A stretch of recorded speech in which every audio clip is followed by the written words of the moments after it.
the world doesn't exist without artists. No matter how much money you have, no one's gonna remember you in 100 years. But if you create something that actually means something to people in the future, you will be remembered forever. Oh, I'm not just competing with other people, but now also with AI, and especially AI artists. AI is a very double-edged sword, at least from my perspective. Sometimes it freaks me out, and sometimes I'm like, I don't know, it's just the next iPhone, next computer, next thing for people to be afraid of. So I don't know, we'll see. I think for me with AI, because it's so dark, but I'm like, what if I die and like I never put my stuff out? I have nothing. There's nothing left behind. So that honestly is why I was like, let me just do it. It was scary. Whether it's completely AI build outs and hologram concerts, and there will be a new industry. I saw this guy. His name is Director Daddy, and his film is super but his whole pitch every time he posts on Instagram, he said Hollywood. He's gonna fund his own film. He's crowdfunding his film all by himself. Crowdfunding. This shit did not exist 5 years ago or 10 years ago. It didn't exist. There's so much going on right now on the internet. There's so much content. You have to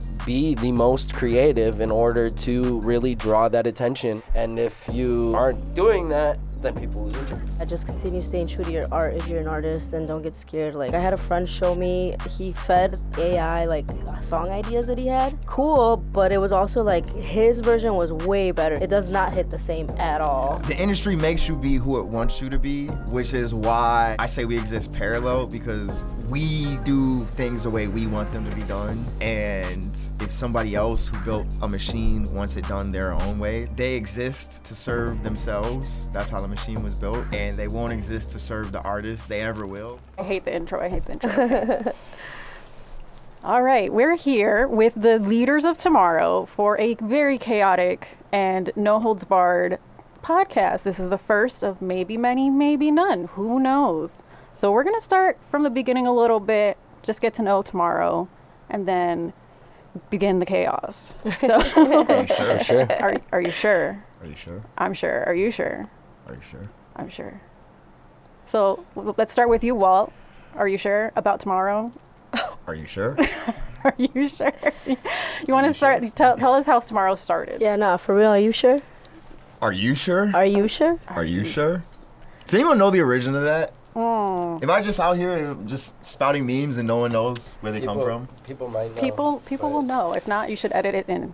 Yeah. I feel like I'm always just spouting very specific brain rot that nobody else understands. Maybe you should get away from the brain rot. Segues into how tomorrow started because okay. There we go. Segue. We love a good segue. Because me, Lazy, and Astro would be at shows spouting very specific brain rot that was only applicable to us three, and we also just didn't like a lot of the environment around the shows that we saw, and so we said controversial. We looked at each other. Statement there. And we had like a Spider-Man goat moment. There's the three Spider-Man. So are you sure?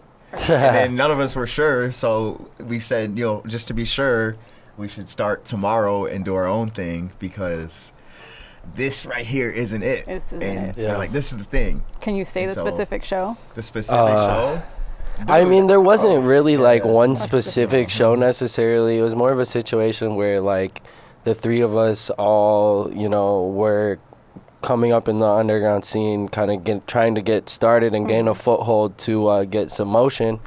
And what we were realizing was that, a lot of the people running the shows at the time, a lot of the people throwing events weren't really trying to give people that ledge to step on to really move up, create something more in the scene, in the city at least. So really we wanted to open that door and that opportunity for there to be shows that are more, open to, hearing what people's art, is supposed to be, like what it's intended to be and how it should be, not influenced by, any other people.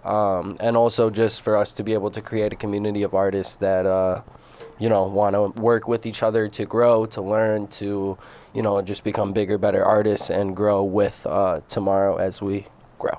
Yeah. And Mommy Zaddy, how did you join tomorrow? So I first met Walt. We met at an open mic at the Promontory, and I feel like we just kind of recognized a similarness in each other. Yeah, it was a vibe. Yeah, it was a vibe. And so it started there. We developed a friendship, and then I just got more and more involved, and here we are. Here we are. Now you're one of the leaders. Yes, so sir. starting from like just vibing to now being a leader, what does that mean to you, and how was that process? You know, it was super organic. It kind of happened out of nowhere. I think we were both just like living the life we wanted to live, like career wise, I guess, right? We were just being ourselves, and that pushed us together further and further. So like we kept aligning on like values and stuff we agreed about, like music, and that's how it happened, really. Yeah. And then it was like, okay, like now as the time goes by, like it gets more and more serious. So at one point I was like, all right, like let's get a little more serious. Let's talk about how each of us can like lead and help the community. Yeah. Yeah, like divide some tasks and stuff. Delegate tasks. Yes. So everybody goals, has like we all have the same goals, but we need to do different things to get there. Yeah. Right. Yeah. So you mentioned kind of the community. How have you guys built a community? Because Tomorrow's pretty well known in the Chicago music scene, but you also have the Tomorrow community, which is a little bit more Absolutely. tight knit. Yeah. So how was that, building a community, and what does community mean to you? Building a community is a really cool thing, just because it's not something that really happens in a day or a week or a month or a year. It kind of happens over time, and people kind of like, you know, funnel their way in over time. But it's really awesome to you know, build a community through the shows. I feel like we really started out building the community through like doing open mics and doing more open events to just kind of open those doors for those artists to be able to come in and perform and show what they can do. And then, you know, just being able to, you know, rub shoulders with that many artists and being like, hey, like, this is the vision of what we're doing. Yeah. This is bigger than just these open mics and these, you know, small events that we want to do. We want to grow this to something exponentially larger and, you know, continue to even to this day. So, you know, some people, you know, are, you know, just align with that vision and see it the same way, and they want to be a part of that, and they want to, you know, have a group of people who are like-minded and will help them grow, achieve new things, learn new things, be able to, you know, have access to certain resources and skills that they may not have had the resources for before. Yeah. And so it's just been really cool to, you know, grow with people like that and be able to build a community with you know, like-minded people through throwing events, through, you know, just whatever music stuff we're doing with Tomorrow and whatever events we're doing. And it's a really powerful thing because, you know, the more like-minded people you can get together, the more of a, you know, mission and a vision you can have towards something, the stronger the bond is as well. Yeah. So, you know, it really does feel like a family. All of us are really close. We talk all the time. I try to reach out to everyone in the community, you know, regularly. And, you know, if anyone ever needs anything, if anyone ever, you know, wants to learn something, needs help with anything, they're never afraid to reach out to me or Walt or Mommy or anyone else in the community. And it's just kind of a really beautiful thing to have. Yeah. So, yeah.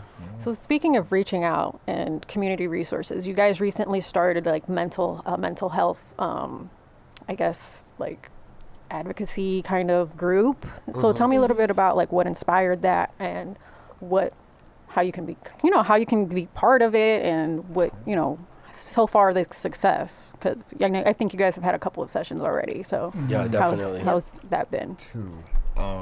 One in person and one virtual.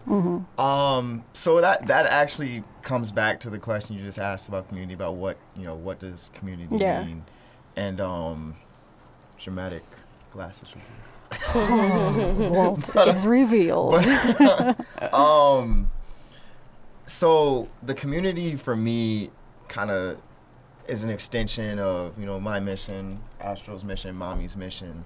But, you know, speaking for myself, I make music, I make art, I create for people that don't feel seen or don't feel heard. Maybe they never have. My kind of backstory, I moved to Asia when I was in high school. Oh, wow. And it was a really, really interesting time, not in a good way. And I know what it's like to feel like an alien in your own skin, you know, feel like an alien in your own city, around your own family. And so that was why we started Tomorrow, you know, kind of going back to the story of why we started Tomorrow. That was why, too, because we noticed at the shows, you know, certain people would get treatment based on the type of music they made or the type of image they had, and other people would get disrespected or people would be talking over them. They just wouldn't be paying attention to them because of certain characteristics, look, whatever it was. And we champion those people. We celebrate those people because to us, you know, as an artist, you are the ultimate creator, right? You know, the world doesn't exist without artists. No matter how much money you have, no one's going to remember you in 100 years, you know. But if you create something that actually means something to people in the future, you will be remembered forever. And so we cherish each artist. That was why the community started, right? But the mental health piece has become so important because as people became close and people became basically, like you guys said earlier, like a family, we noticed, you know, any family, you got problems, right? You got, you know, people don't talk in the family, and then you actually, yo, what's up, bro? Like, this is the same thing with my siblings. You actually talk to them, and they're like, hey, this is what's going on, this is what's going on, this is going on. It's like, damn, I didn't know it was that deep. Yeah. And so it was the same way with the community. It's like, they're going through stuff where it's real life stuff, and we have checked on each other. We've all been at dark times where the community has been there for us, but like, things have gotten very serious for some people to where like we literally was like, hey, you know, we're here for you. Like, it's not just like a facade. It's not just like a, it's like not for fake. You can actually call. And there's people that have been like recently in the last few weeks since, you know, I've been going through stuff, people have picked up the phone and checked in on me, and that's made a difference. And I've been blessed to be able to do the same for other people. So the mental health piece is really an extension of our mission overall, but like leading by example and like, hey, look, you know, everyone is out here doing this music. They're trying to be somebody. But the truth of the end of it is, what are we actually caring for each other? How are we taking care of each other? Because the world is not taking care of artists. Matter of fact, the world is trying to get rid of artists.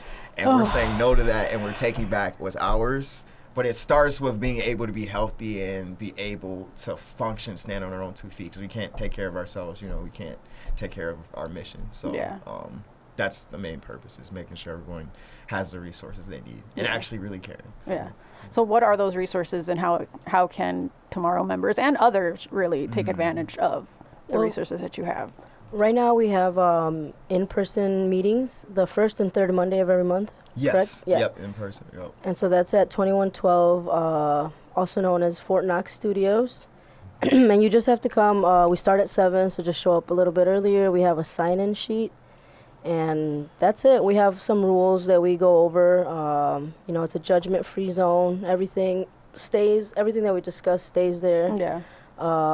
You know, we don't try to push politics on anybody. We also don't call people out by name, like little rules that it's meant for us to get stuff off of our mind, but you know, not become a hostile environment either. Yeah.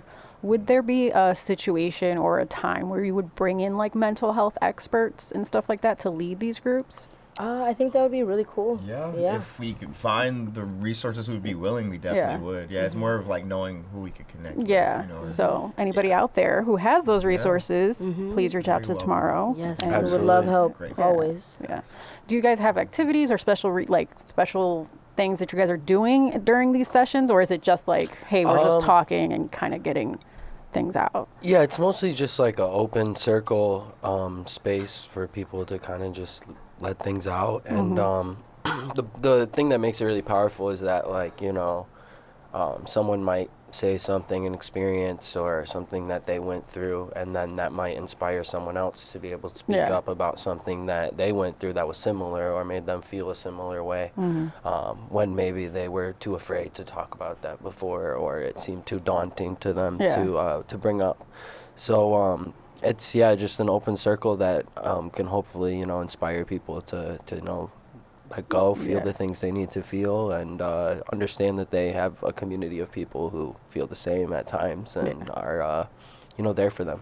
So, And then that's the in-person one. So how does the virtual one work? It's just a voice channel on Discord. Okay. Yeah. And so it's a private link that we could send out pretty much by request. Oh, okay. Yeah. And it's very similar, open format. General discussion. We might start doing like specific topics moving forward for the virtual sessions. Yeah, so it's kind of so more organized. People can connect to the exact kind of topic or subject that they're looking for. Yeah, pretty much. Yeah, that makes sense. Yeah, because it's a little different. It was a little different online than in person. Yeah. So we like started thinking like, how should we approach it to make it cleaner and like more efficient, I guess. Yeah. You know, Definitely. it wasn't too bad, but there was like a tiny bit of like microphone overlap and stuff like that. Yeah. You know, that, we have to do like hands raised or something. Yeah. Like raise your hand if you want to talk next. I think like over time too, we'll work out the kinks. Yes, and exactly. Because it's still in the beginning. Exactly. So, yeah, it's super cool. And then you guys said that this is kind of supports your overall mission. So what exactly is your mission? Like, what is the mission statement? If we had to like narrow it in, do we have a mission statement? Mission statement. Yeah, we're making our I own wouldn't world. say there's like, there's not really one like a singular vision like statement, mission like- statement. But I So we make mean, one on the fly right now. Oh, right now, right now. I think you can't I don't leave know. without a mission statement. That might be create too an on the spot. ecosystem, And right? to create an ecosystem. To create a music ecosystem where independent artists with like-minded this is too long. values. Yeah, that's Bro, it's a mission statement, not a slogan. Mission statement should be like 2 sentences, right? Yeah, I think so. I A think- sentence or two. I don't know. I think I it's don't like know. a sentence. We're gonna have to put our heads wow. together. and come Maybe up when with if there's a I have part a rough 2. idea. I like mommies. We just She started it. She started I it. started We're it. good. We got it. Okay. So I what would is the say mission then? the mi- Since we don't got a statement. Let's Yeah. just get the mission. there's a lot to the mission. I mean, I would least say I tried. like she tried. the thing about the mission that makes it hard, and I feel like there's really a reason there isn't a mission statement yet, is because there's so many different things that we're focused on trying to achieve with tomorrow. And it all revolves around things that are positive. Everything that we do, we try to make sure that we're bringing positive energy, positive influence, positive light into the rooms that we carry ourselves into and carry the brand into. Yeah. But yeah, I mean, just being able to, open lanes for, artists to be accepted and to, shine to their fullest potential. And also trying to create a world for ourselves that is, brighter and more beautiful and more eccentric and more artistically inclined. Yeah. Because at the end of the day, creation is such a positive thing from the get-go. I mean, depending on what mindset you come into it with and how you do. And there's a lot of power in that creation. So, with tomorrow, at least where I see the mission going is for us to just be able to, create the most positive world that we can, and also to be able to, carry our art into, the eyes of the people who need to see it, who need to hear it, and for it to carry on for generations and generations. Yeah. On top of, just, doing bigger, more awesome things every single time we do something, every single show, every single event, every single studio session, every single podcast, every single whatever it's going to be, just continuing to elevate and raise that bar in order to create something positive and good for the world, for real, Tomorrow. through our art. Tomorrow. A positive And I'm sure Walt probably has some stuff to add to that too. But yeah, I think you that's covered where it most of sits it. for me. Walt's like, I have the inklings of a mission statement that kind of Okay. deals with Okay, it. there It's we not go. the official. Not We're still official. working on it. it's But a work in progress. I would say the way I look at it is the mission of tomorrow is to create a new world for those who are disillusioned with the one we currently reside in.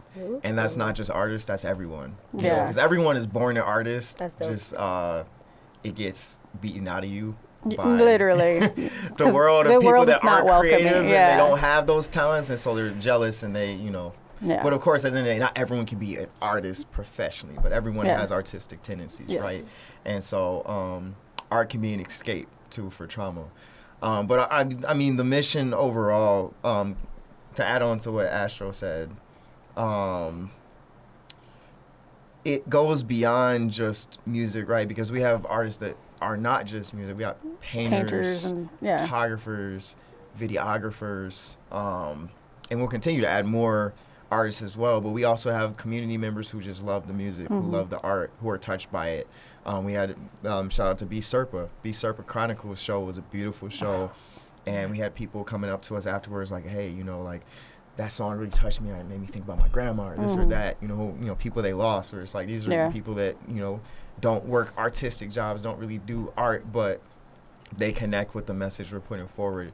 And so when we say something about longevity too, it's like we think about the music industry because we exist parallel to the music industry. Yeah. And I'm sure we'll talk about this a little bit later on, but there's a lot of stuff about the music industry that's broken, and we're going to watch the tower fall. I think we're watching it fall right now. Yeah. So as the tower falls, we look to build a new one, but build it right. You know, it's easy to be corrupted. Like, you know, there's things that have gone on even within Tomorrow where we're trying to get people to refocus and balance and remember that we have a greater purpose of what we're doing, and it's not about the glory or the fame or any of that. Those things are bonuses, and like they come along with the fact that we're doing something so impactful, and that we're really trying to change people's lives, especially people that are hurting and they need something to anchor on to. Yeah. So what do you think a perfect world for artists would look like? Because, you know, like you said, things are falling down and we're rebuilding. So as we're rebuilding, what is this perfect world utopia? If there was no limits, what is the perfect world for an artist of any kind? Because like you said, it's not just music artists, but for any kind of artist. That's a tough one. It's a tough question. I would say the perfect utopia for an artist would just be equal opportunity for artists just in general. You know, the world we live in, you know, not even just this country, but the whole world we live in is very quick to, you know, try to keep us from being artistic or try to keep us from wanting to go on paths of being a creative, and trying to keep us in line with, you know, working and doing 9 to 5. You know, they put us into school just to raise us to go to 9 to 5s. Yeah. So, you know, I think a perfect world would be a world where there isn't that pressure from the world to not do what you love, to not create, to not try to apply yourself in the ways that you need to. But also, you know, taking away those things that block us in the industry as well, the people that are preventing you from even getting in or getting a chance in the first place because their mama or their sister or their brother is, you know, somebody that knows somebody that knows somebody. Exactly. So I think a perfect utopia would be a world like that. But yeah, I don't know.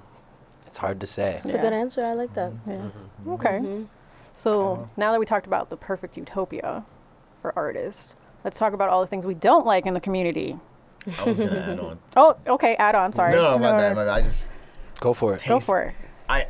This is my first time doing a podcast. No, you're fine. To me, it's like, I don't know what we're doing here. I'm like, do I look at you? Do I look at the camera? Do I You pause? just do what you're comfortable. Do what you're comfortable. There's no restrictions or... I wanted to add a comment that may get me labeled a conspiracy theorist. Oh Lordy, here we go. We had to have some on Instagram. Can we use that word on Instagram? Yo, Zuck, are we good?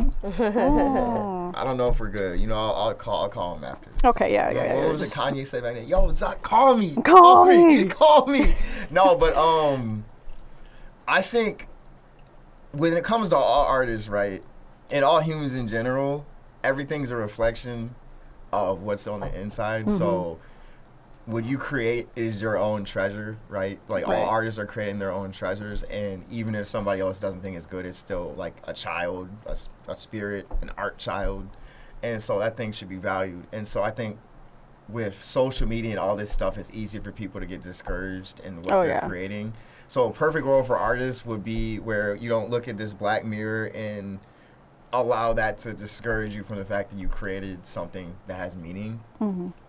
So basically a place where artists are just celebrated just for the act of creation, for and creating. you know, they spend their lives knowing that they are important and the things they create are important, which is difficult again with social media. Yeah. But, you know, there's ways that we could work around that. But definitely.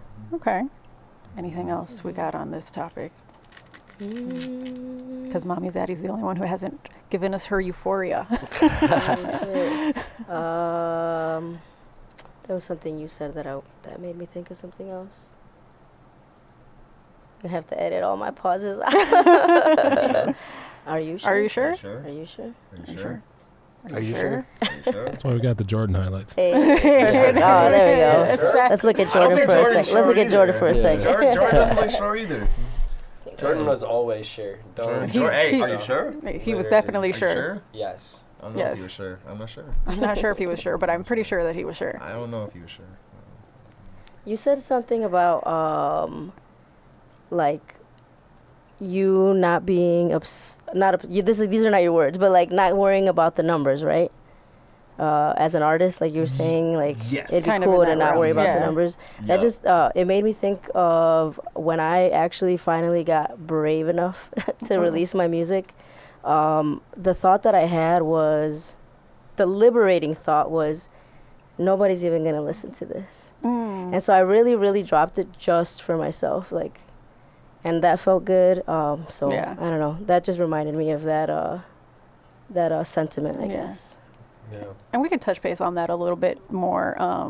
How does it takes courage to produce and actually put things out, because you can actually make tons of music and it just sits there, but it takes courage. So how is it putting things out for the first time and being like, well, hopefully, because I know for Melly's Couch, I'm like, I'm going to put this out, nobody's going to care, nobody's going to watch. Yeah. And that's clearly not what happened. Right. So tell me how it was that first time putting something out and being like, well, it's going to work out or it's not going to work out. For me, it was liberating, for real. Yeah. I was like, whatever, let's just go for it. It doesn't matter. Like, I'm not going to care. Because it's so dark, but I'm like, what if I die and like I never put my stuff out? I have nothing. Yeah. There's Yeah. nothing left behind. Yeah. So that honestly is why I was like, let me just do it. Yeah. So that felt good. It was scary. I also had Alexis in my ear telling me that it was good and to do it. So Yeah. that helped, which brings us back to the support system. Yeah, It's so support- important support for system's somebody. so Like, important. you Yeah. could be so vulnerable and be like, hey, should I put this out? And if somebody you at the wrong moment, they're like, discouraged Yeah. forever. Yeah, Discouraged yeah. forever, and that would suck. Because it's That's like why I a don't piece show my of you. music to people Yeah. anymore. For real. Really? Yeah, because if I believe in something, I'm gonna put it out, and if it doesn't become a hit, it's like, all right, it's part of the catalog. Yeah, People are still gonna enjoy it. It may not be exactly. the hit song, it's gonna be part of the catalog. Doesn't but matter. Someone can literally be like, I'm gonna work on it. Yeah. You know? And there's a lot of songs I think are great. They're still on the hard drive because of that. So Ooh. yeah, I just don't show my music to people. I just put it out. Yeah, Okay. it works. It And you, works. Ash? How do you yeah, find the courage? For me, I don't know. I feel like the reason I started music was kind of similar to Mommy Zaddy, where it's just very much a legacy thing for me. But I've never really had a hard time with like Putting it out? putting it out. What I have a hard time with is like watching it after it's out and like, oh my gosh, like what if it doesn't get to like this many listens, or like why is nobody listening to this right now, or like, you know, and that's what Yeah. starts to get me in my head, and that's where I start to get all like shooken up. But I don't know, man, just put it out. Yes. Just put it out. Get it out Honestly. there. Put it on the internet. People might love it. People might hate it. But they'll But they're you'll still love talking. it. Yeah. There's- And that's what matters. And how are you ever going to know if people are going to love it or they're going to hate it if you never put it out? Dude, and chances are there's so, you both. Yeah. Love They're gonna and have- hate. right. Yeah. And there will be both. There will There's be always both. gonna be Even if there's both. only one, Yeah. that would be Yeah. abnormal. Impossible. Right. Yeah. You'd be in a So- pocket Do universe. it. Put out that Exactly. trash. You got that trash in your heart? Put that shit out. One man's trash is another man's treasure. Yeah, See? absolutely. Another man's treasure. Yep. You never know. So, yeah. Yep. So that kind of comes to something that me and Walt were talking about before we started, which is like people care until they don't.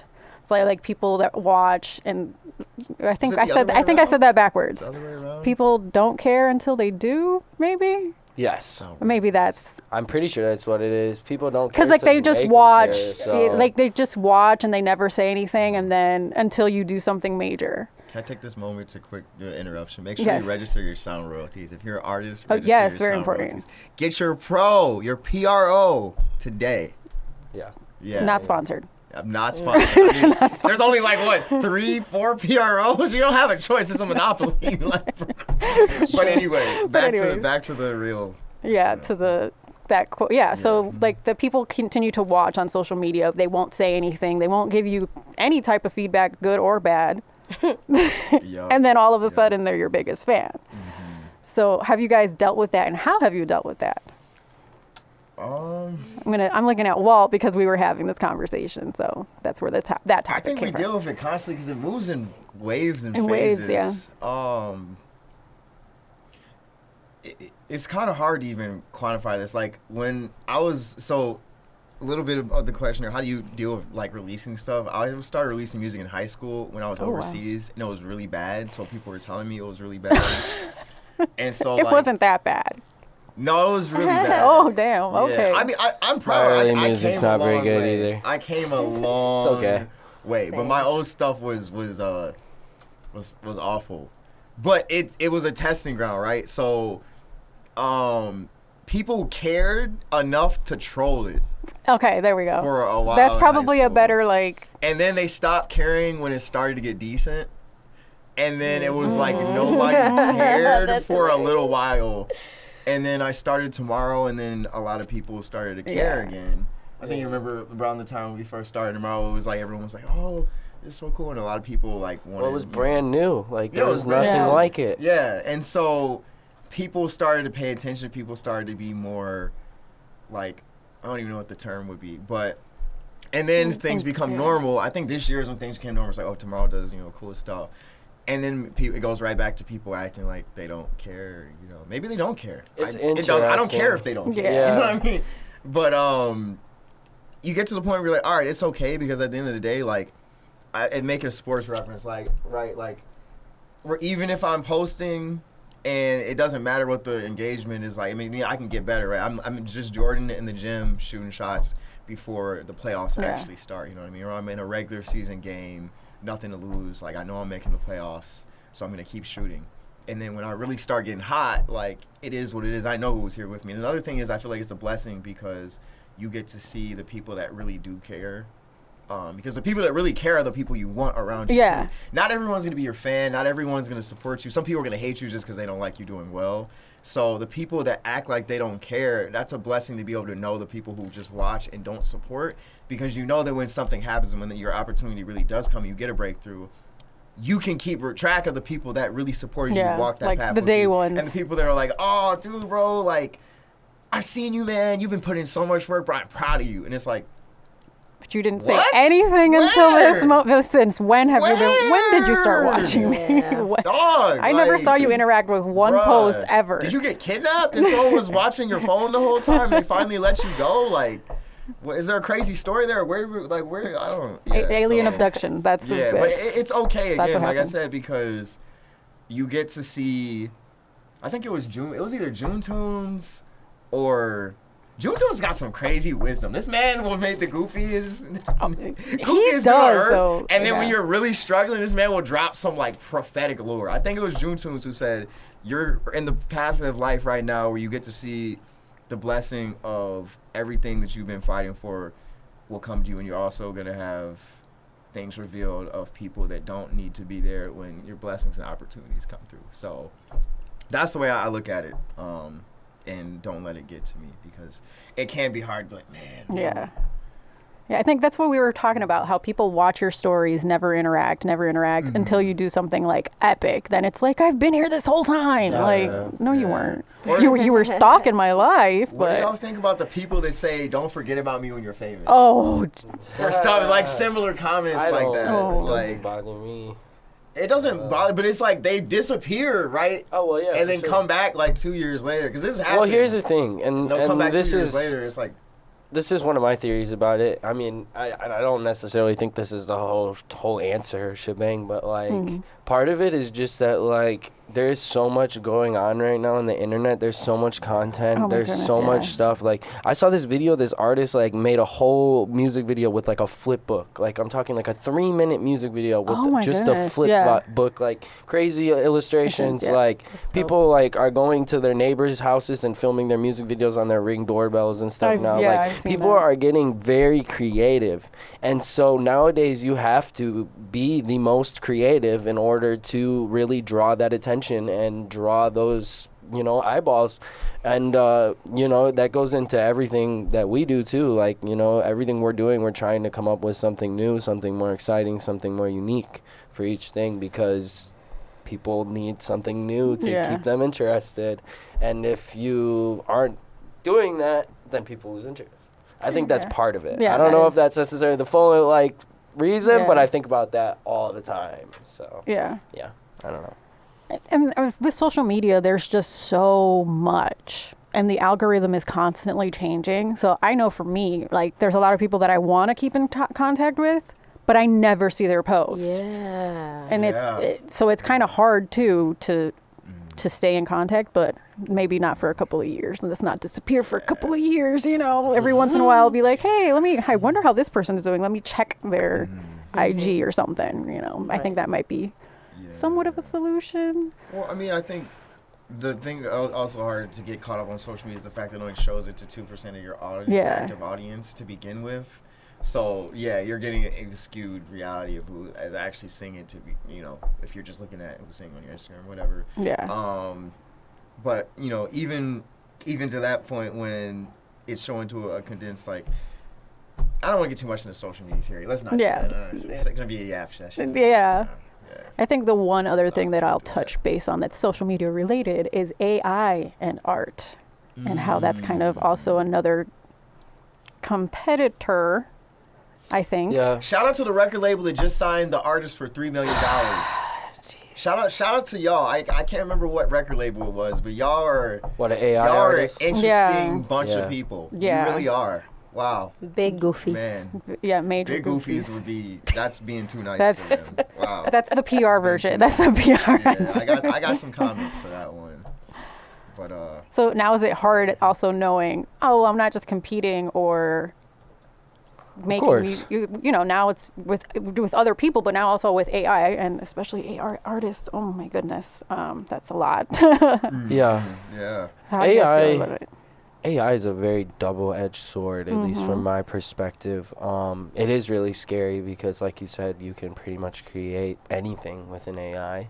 And it does threaten a lot of people's work, art, whatever. But, like, as AI has become more popular over the last 3 years, too, and, like, things have already kind of become more normal to us, I feel like it's just... It doesn't hit the same. It really doesn't. And I feel like it's not just me that says that. I feel like everyone kind of agrees that it just doesn't quite hit the same. Like, you can tell it's just there's not that heart put into it. Yeah. So, like, I don't fear the AI as much as I used to for that reason, because the AI doesn't have that humanity in it. It doesn't have a story. It doesn't have experiences. It doesn't have whatever. And I mean, you can fabricate that, but just something about it just doesn't feel right. Right, yeah. Or, like, it just don't hit the same. Like, I don't know. So it's a weird one for me. Sometimes it freaks me out, and sometimes I'm like, I don't know, it's just the next iPhone, next computer, next thing for people to be afraid of. So I don't know. We'll see. Yeah. Yeah. I think for me with AI, it's more of how do I put this? I think that it was meant to be a tool to help our daily lives, but I don't think that it should ever replace art. No. Yeah. I think art should be left, like, it should be a tool so that we have more time to create art. Yep. And that's kind of how my viewpoint on it. That's where, like, double edged, like, that's the good side of AI, I would say, is that, like, we do have the opportunity now to do projects and things that we couldn't do without a team before, or, without whatever resources we needed. Those resources are so much more easily available now with the AI. So you definitely have that positive side of it, and you definitely have that negative, scary side of it as well. So, I like what you said about the double-edged sword, because I see it very much as a duality kind of thing, where you got the God on one side, you got the devil on the other side. With AI is a tool, but it also is a weapon, just like anything. Like I say stuff that gets into conspiracy territory, but like I was watching a podcast the other day, and this guy was like, nuclear power is the biggest example of duality, because you can either power a continent or a planet, or you can blow the whole fucking planet up. Oh, like, it's crazy. So AI is kind of the same thing, where it's like you can do some incredible stuff with AI. Like, the other day I wanted to create for a set of visuals an image of the divine feminine creating a universe, right? And so you can generate an image to a video of a black woman creating a universe, like an image of what, you know, if you were religious, like an image of what it would be like God creating the universe in a way that was never possible before. Yeah. If you didn't have those skills to animate and do the stuff, you could do that. But it takes intention too, right? If you're, like we've said, okay, AI is not hitting the same because people are putting brain rot and slop, like horse animals or whatever the hell, you know, like in Iron Man suits. Yeah, that doesn't hit the same. But if you get, I think the next generation of intentional artists that use AI wisely and not just spamming it, but like, hey, I'm going to use this art piece here to enhance the way I tell a story. To actually use that emotion and tell stories, just different pieces instead of just whole script into the AI, and use that, are going to create some really impactful stuff. And that will become the future. The next generation of artists that are really well, like, inspired but also taught and raised right to use the AI wisely will create stuff beyond what we can imagine right now, because it will give people ability to do things that they may not have the budget for, they may not be in the resources for, or they may not have the family member to get them in those doors. But this AI, they're a genius enough to be able to use it to enhance their vision. On the flip side, you got people that will use it to create art 100% doing nothing. They have no skills whatsoever. They spam it, and they're so good at spamming it that they figure out how to strike gold, and these become the new one-hit wonders. They make like a K-pop song. I heard a really good AI K-pop song the other day. I'm not gonna lie, I sampled it. It was fire. But like, people will make AI K-pop songs of no purpose and like maybe blow up, and then just proliferating the airwaves of garbage. Or someone will use AI to actually do some crazy malicious shit. Like, that's the flip side. So it's like, which side are you on? Are you gonna use it to create the future, or are you gonna use it to fucking destroy everything? So people have a very bold choice here, because this is the next revolution, and there's no putting Pandora back in the box. She's out. So, it's open. Free. Free, so. You, Mommy Zaddy, anything on AI? I think they covered a lot of you guys covered a lot. I have a tiny bit of experience. Like, I had a friend show me, he fed AI like song ideas that he had, and then it spit out like a more developed version of that. And it was cool, but it was also like his version was way better, even though it was like such a simple draft that he was throwing in there. Like, it does not hit the same at all.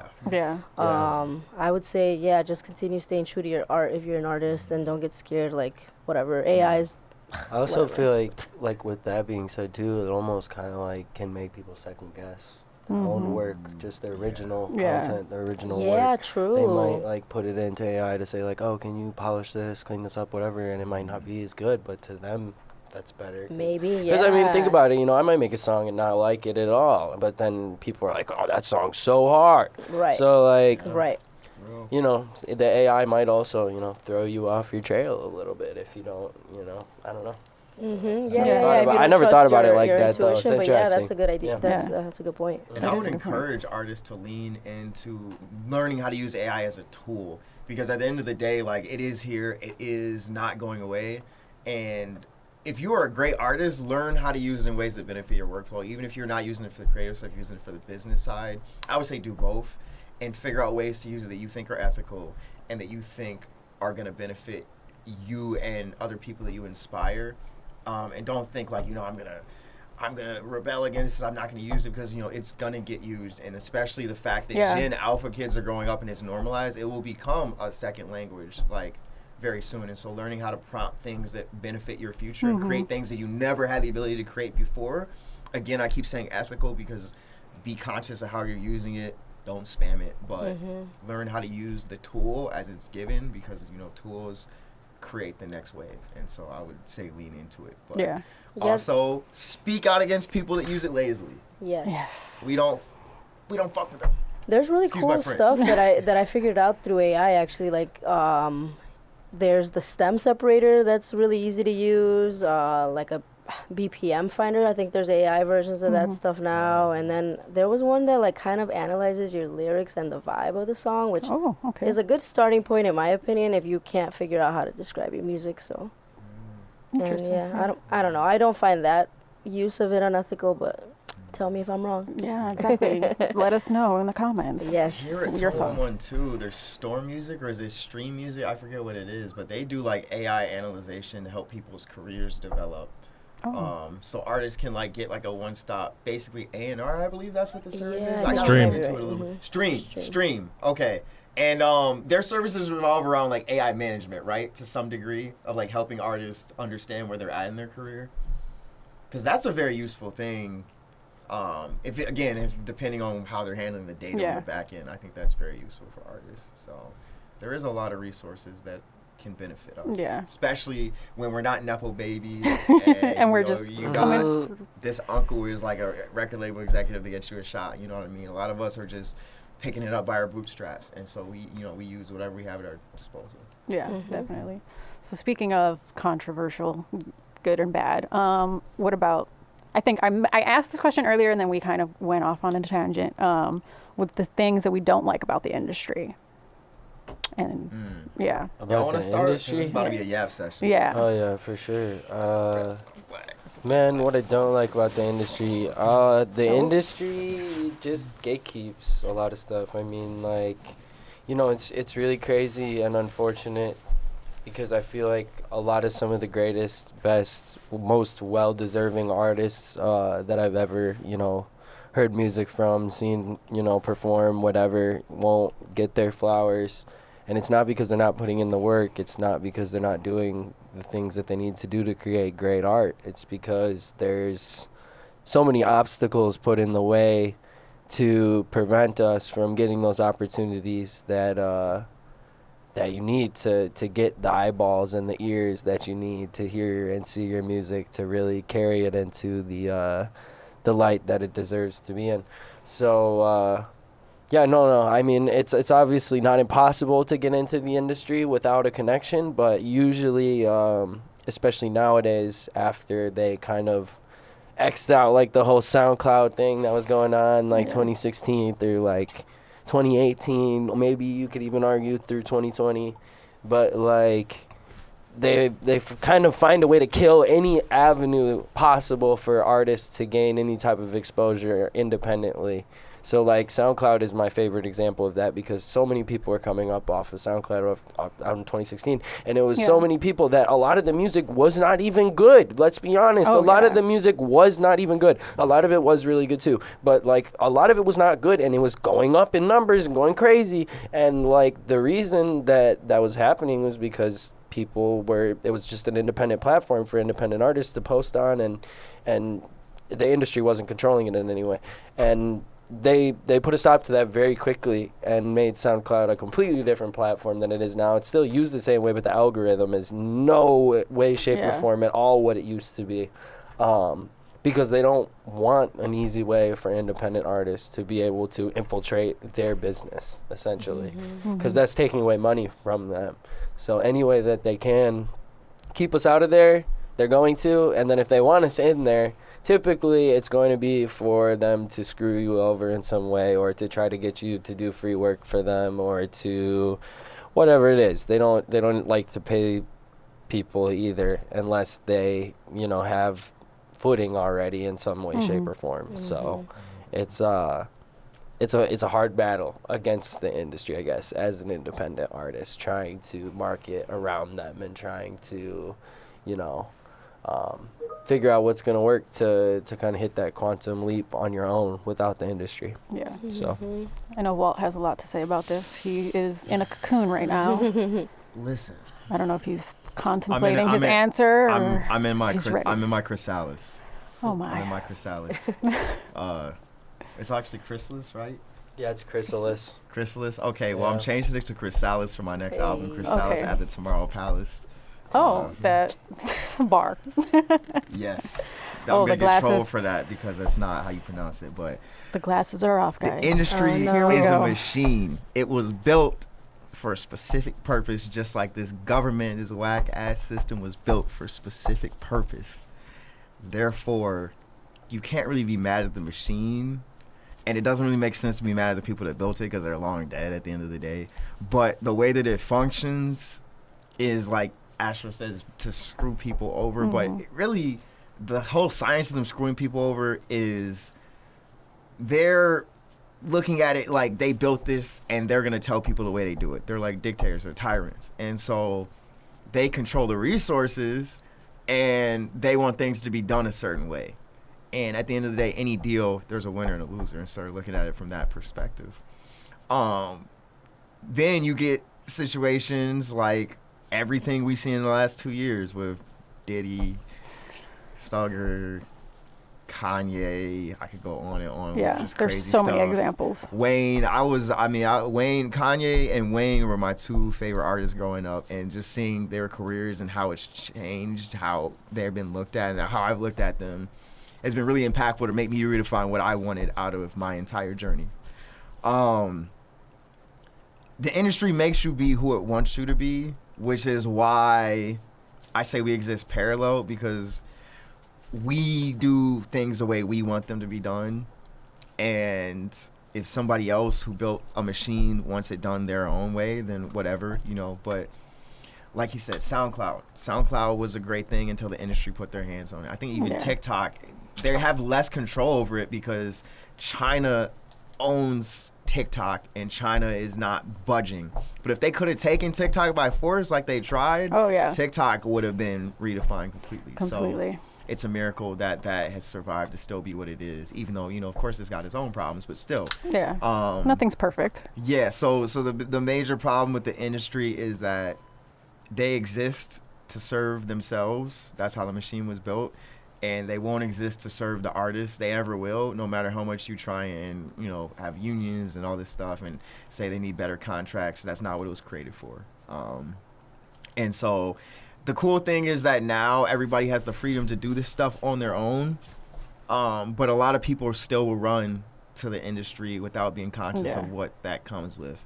And so I think it's a beautiful time. It's the best time to be alive as an artist, to be able to craft your own destiny, to be able to step out and do something on your own. But it takes courage to say, I'm going to be patient. I'm going to figure out how to do something on the scale of a signed artist without them, to be a La Russell or to be a Russ. I was about to say Russ. Yeah, like Russ or La Russ. I mean, sure, they say Russ was signed. He was signed to Columbia for a year or two, and he took the contacts and ran with it.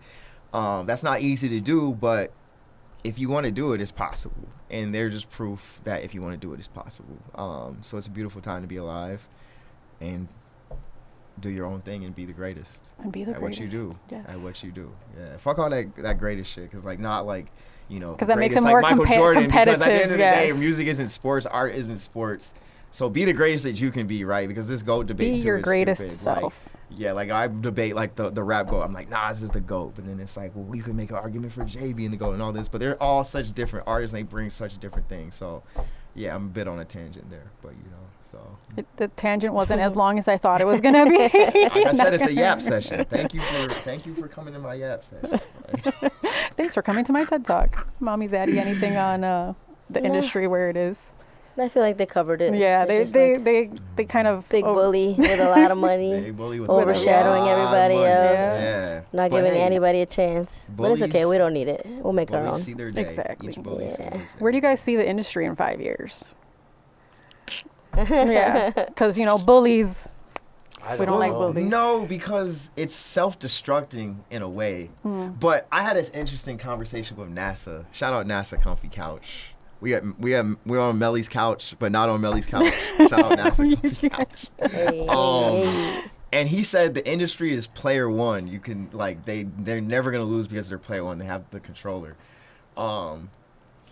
That's interesting. Yeah, it's hard to see them really falling and not just making a recovery and building something new. But I think the whole way the world is going, with people having opportunities to do this stuff by themselves, a lot of people will go that way, and them signing AI artists just pushes them to the direction of them saving money by cutting A&R departments and cutting talent costs. And so they will do things in a more cost-effective way with how the economy is shifting, and that will make a lot of artists have to be independent and do their own thing.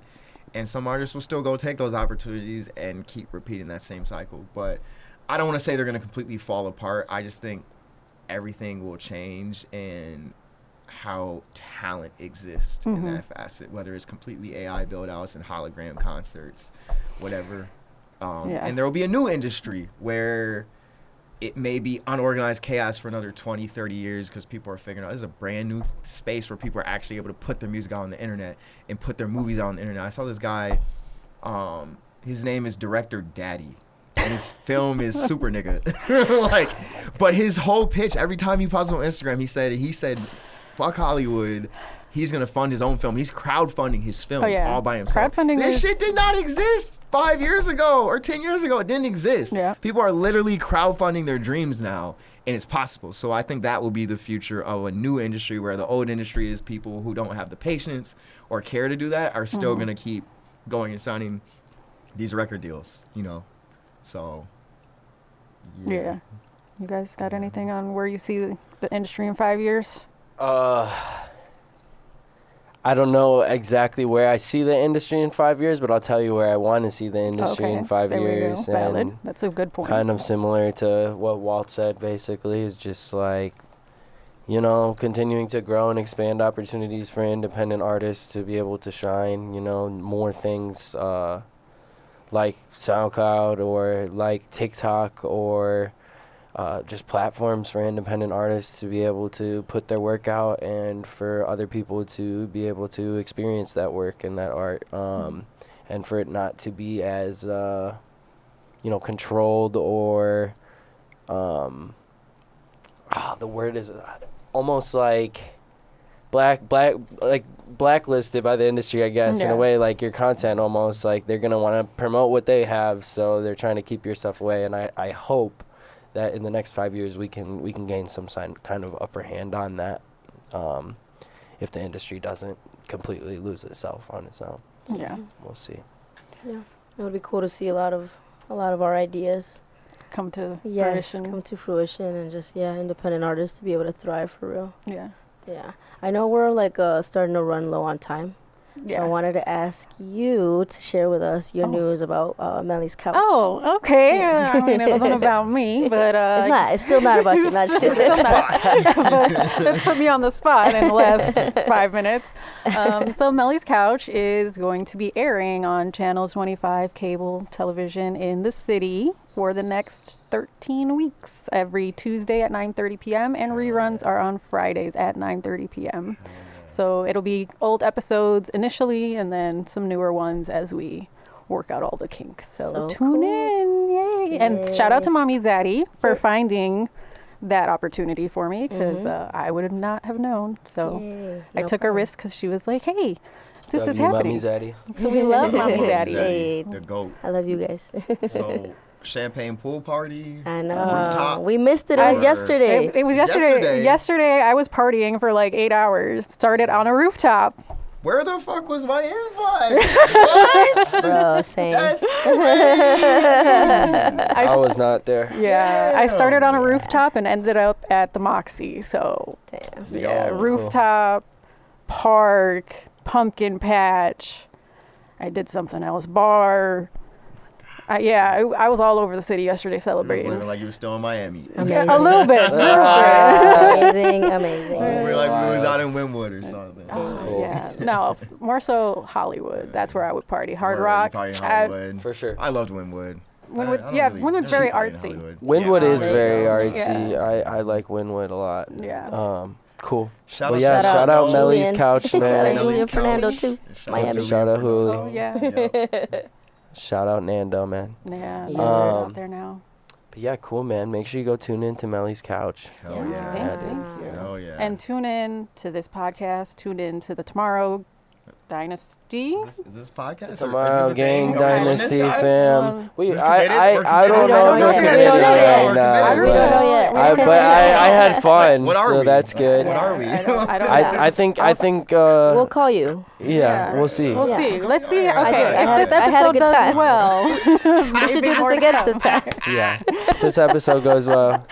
So again. it's up to the people if this will continue. All So right, people, let let us the know. people- Did you like Let this? us know if you liked Let us it. know. Yeah. Right, should they get a new host for next time? Should I Ooh. get fired? Voted That's yourself what we out should is really- I fired crazy. myself. We do a poll, vote Melly out. And then Yes. Who are we gonna replace you with? What the fuck? I don't know. We're, Another journalist? Okay, so wait, luck we with weren't that. invited She said, yesterday. Right? And she She just quit on air. I didn't know I was hired. Bruh. Crazy. Oh boy. No, you're She's right. like, You're I'm right. good. You weren't hired. I wasn't hired. I'm just here. I almost wasn't on camera. Oh yeah. That was True. questionable last True. Smile, time. you're on True. camera. Like, Smile. Yeah. Are you sure? Are you Are sure? you sure? We're gonna end this how we started this with the Are you sure? Yeah, I Are we think sure? so. Yeah. sure? Are you sure? Are you sure? Is everybody All right. sure? I'm sure. I'm I think sure. sure. I'm I don't sure. know. I might be sure. Walt's not, but I'm sure. I'm sure. All right. Sure? Cool. Cool. Until next time, maybe. All right. Maybe. Thanks, guys. Yeah, It was thanks fun, for though. tuning in. Make sure you stay up to date with what's next for tomorrow. And all right, but we'll see you guys next time. Have a great Take week. care. Bye. Tomorrow forever. Bye. Peace. You're